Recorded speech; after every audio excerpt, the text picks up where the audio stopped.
अस्सलाम वालेकुम, मैं हूं सैयद ज़ीशान अज़ीज़। गिलगित बल्तिस्तान के इलेक्शन का तफसीली रिज़ल्ट अब सामने आना शुरू हो गया है और जितने भी इलेक्शन थे उनकी पोलिंग कल कंप्लीट हो गई और उसके बाद कल रात से अब तक सुबह तक ये जो इलेक्शन के रिज़ल्ट हैं वो कंपाइल किए जाते रहे। और मैं ये हैरान हूं कि पूरी दुनिया 2026 के अंदर जो घंटों के काम होते हैं उनको मिनटों के अंदर करती है टेक्नोलॉजी और एआई की मदद से, मगर हमारे यहाँ सिर्फ 24 सीटों के ऊपर जो इलेक्शन का रिज़ल्ट था वो अभी तक मुकम्मल तौर पर जारी नहीं हो सका।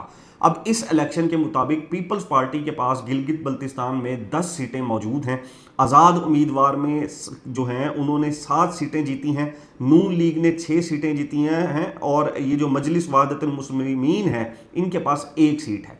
अब इसमें जो सिंपल मेजॉरिटी है वो पीपल्स पार्टी के पास नज़र आ रही है और जो आज़ाद उम्मीदवार हैं 7 टोटल हैं, उनमें से 3 जो आज़ाद उम्मीदवार हैं वो पीटीआई के हैं, जबकि 2 जो आज़ाद उम्मीदवार हैं वो टोटल इंडिपेंडेंट आज़ाद उम्मीदवार हैं। और एक जो आज़ाद उम्मीदवार हैं इसमें वो शख्सियत हैं जिनको खालिद खुर्शीद साहब ने पीटीआई का टिकट नहीं दिया था, लेकिन उन्होंने इमरान खान साहब के नाम के ऊपर वोट लिए और वो भी इलेक्शन जो है वो ये जीत गए। अब ये सिचुएशन ऐसे ही है जैसे चिन्योट के अंदर साकिब चद्दर साहब के बारे में कहा जाता था कि उनको टिकट नहीं दी गई पीटीआई की तरफ से, लेकिन उन्होंने कैंपेन में पीटीआई का इमरान खान साहब का नाम यूज़ किया, इलेक्शन जीते और फिर उसके बाद मुस्लिम लीग नून के अंदर शमूलियत इख्तियार कर ली।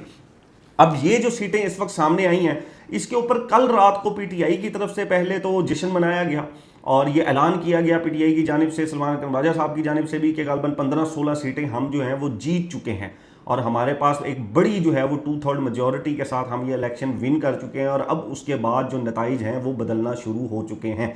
इसी तरह नून लीग ने अपना जश्न मनाया कि हम भी सिंपल मेजॉरिटी ले चुके हैं और पीपल्स पार्टी जो है वो अपना जश्न भी मना रही थी, साथ साथ कंप्लेन भी कर रही थी। कमर जमान कायरा साहब की बात कर लें, फिर हम नैयर बुखारी साहब की बात कर लें, इसी तरह नदीम चंद साहब की हम बात कर लें, उन तमाम की तरफ से ये कंप्लेन सामने आई कि हमें फॉर्म 45 नहीं दिया जा रहा। 2024 के इलेक्शन में फॉर्म जो 47 था उसका ढंडोरा पीटा गया था। 2024 के इलेक्शन में फॉर्म 47 की कहानी सामने आई थी और अब जाकर फॉर्म 45 की कहानी सामने आई है पीपल्स पार्टी की तरफ से कि जी हमें वो ही नहीं दिए जा रहे। तो तरक्की तो हुई है इस निज़ाम के अंदर, कम से कम 47 से 45 के ऊपर ये आ गए हैं। इस दफ़ा जो तरीका है वो बदला गया है।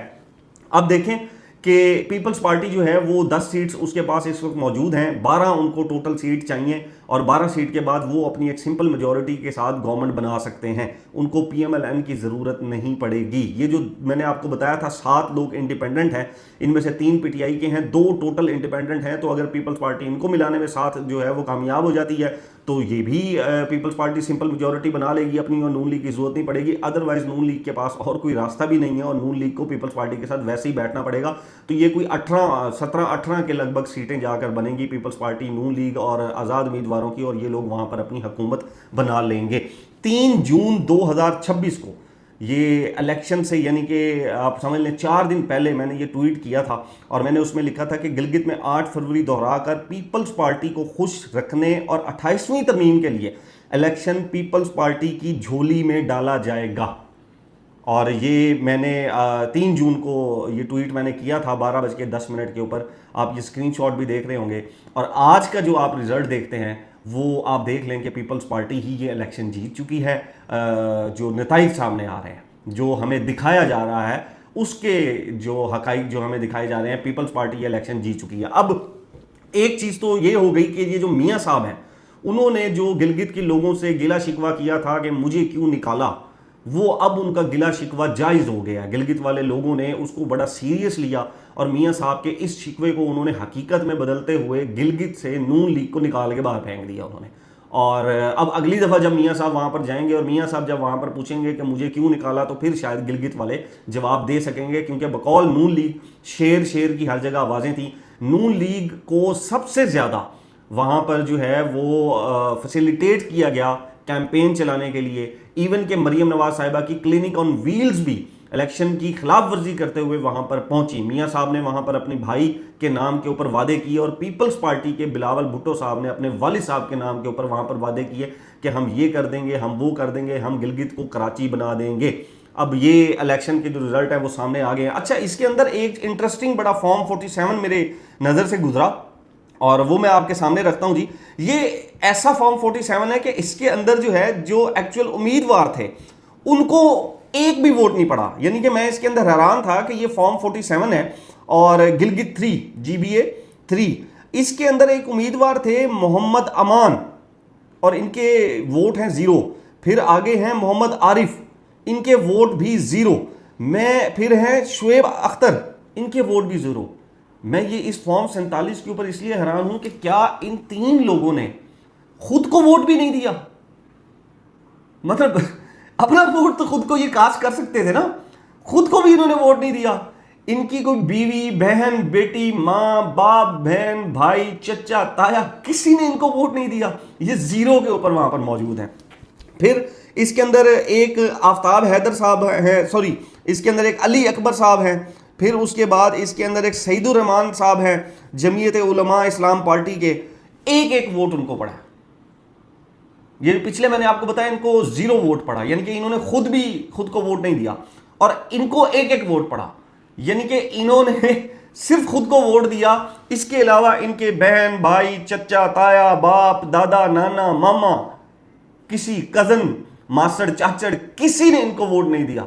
ये फॉर्म 47 है, बड़ा अजीब सा फॉर्म 47 है जो मेरे सामने है कि यहां पर कैंडिडेट 0 के साथ भी मौजूद है और यहां पर कैंडिडेट जो है वो 1 के साथ भी मौजूद है। अच्छा, अब एक जो ये पिक्चर आप नीचे देखें जरा, ये कल रात की गालबन बताई जा रही है और बिलावल भुट्टो साहब बैठे हुए हैं, इसहाक डार साहब बैठे हुए हैं और मोहसिन नकवी साहब भी शायद बीच में जो है वो बैठे हुए थे। कैसी इंटरेस्टिंग ये पिक्चर है कि सिर्फ एक दिन पहले ये बिलावल भुट्टो साहब जो है वो मुस्लिम लीग नून को लताड़ रहे थे वहां पर गिलगित इलेक्शन के अंदर खड़े होकर, और ये जो नून लीग थी ये बिलावल भुट्टो को खड़े होकर लताड़ रही थी वहां पर खड़े होकर। एक दूसरे के ऊपर तानेबाजी की जा रही थी, एक दूसरे के ऊपर इल्जामात लगाए जा रहे थे, एक दूसरे को डिसऑन किया जा रहा था, एक दूसरे की अपोजिशन बनकर दिखाया जा रहा था, जबकि वफाक में ये एक दूसरे के साथ बगलगीर हैं। और अभी कल रात को ये फिर इकट्ठे बैठ गए और आगे जो गवर्नमेंट बनती है उसके अंदर फिर अगर ये इकट्ठे बैठ जाते हैं, गो मुझे लगता है कि मुस्लिम लीग नून अपोजिशन के अंदर शायद बैठ जाएगी। लेकिन आप अंदाजा करें कि कैसे कैसे लोगों को बेवकूफ बनाया जाता है और लोग बन भी जाते हैं बेवकूफ। लोग इसके अंदर बेवकूफ बन भी जाते हैं। मैंने कल भी ये जो है वो ट्वीट किया था कि निजाम जो है, सिस्टम, यानी कि सिस्टम के पास एक रास्ता था कि वो इस इलेक्शन को फ्री एंड फेयर करवा देता। अब खालिद खुर्शीद साहब की जो वालदा है उनकी सीट भी पीटीआई को हराई गई है। ये वर्ड मैं यूज करूंगा, हराई गई है, क्योंकि उनको किसी भी सूरत वो सीट नहीं दी जानी थी और वो सीट नून लीग को दी गई। इसी तरह बाकी जगहों के ऊपर भी जो है वो कहीं पर पीटीआई 30 वोटों के मार्जिन से भी जो है वो हारी है मेरे ख्याल में, वो मैं देख रहा था। और बाद में वो तो 200 के मार्जिन के ऊपर आ गया। तो ये इस तरह के बहुत से सवालिया निशान जो हैं वो गिलगित बल्तिस्तान के इलेक्शन के ऊपर लगाए गए। रिजल्ट्स को रोका गया, रात को 2 बजे तक रिजल्ट नहीं आए थे, 3 बजे तक, सुबह जाकर ये रिजल्ट्स आए हैं। और रिजल्ट्स को रोक कर, ये पीटीआई का क्लेम मैं आपको बता रहा हूं कि हमारे साथ जो है वो ज्यादती की गई है और हमारा जो इलेक्शन है, जो 2/3 आप समझ लें कि जी हम जीत चुके थे, उसमें हमें हरा कर हमारे साथ जो है वो ज्यादती की गई है। बहरहाल ये एक इलेक्शन जो है वो गिलगित का जो उसके तफसीली रिजल्ट था वो मैंने आपके सामने रख दिया। एक फिलिपाइन के अंदर जलजिला आया और 7.1 मैग्नीट्यूड शिद्दत जो है वो जलजिला है और उसमें जो बिल्डिंग्स हैं वो आप ये पिक्चर्स देख रहे होंगे, ज़मीन बोस हो गई हैं उसके अंदर, और लगभग 15 लोग वहाँ पर जान की बाजी हारे हैं और इस वक्त 150 के करीब लोग वहाँ पर ज़ख्मी हो चुके हैं। और उसके बाद सुनामी की भी जो है वो वार्निंग्स जारी कर दी गई हैं। बड़ी हाई मैग्नीट्यूड का ये जलजिला जो है वो फिलिपाइन के अंदर आया है और इस वक्त जो है वो उसकी भी खबरें आ रही हैं और ये बताया जा रहा है कि वहाँ पर जो नुकसान की शिद्दत है वो इन फिगर से कहीं ज़्यादा है। और तीसरी जो चीज़ है कि कल ईरान ने इसराइल के ऊपर मिसाइल मारे हैं और ईरान ने ये जो अपने इसराइल के ऊपर मिसाइल मारे और फिर उसके बाद सुबह भी इन्होंने जो है वो ईरान ने अपने मिसाइल मारे हैं और इसके अंदर बैलिस्टिक मिसाइल भी जो है वो शामिल थे। ये जो इसराइल जो है वो बैरूत के ऊपर जो इन्होंने हमले किए हैं उसके जवाब में ईरान ने इसराइल के ऊपर जो मिसाइल हैं वो मारना शुरू कर दिए हैं। अभी जो सिचुएशन ये लग रही है कि जंग दोबारा कहीं ना कहीं हल्की हल्की चिंगारी पकड़ रही है ईरान और इसराइल के अंदर और ट्रंप ने इस जंग में दोबारा ना कूदने का ऐलान कर दिया। अब तक के लिए इतना ही। नेक्स्ट व्लॉग तक अपने इस चैनल का ख्याल रखिएगा। अल्लाह हाफिज़।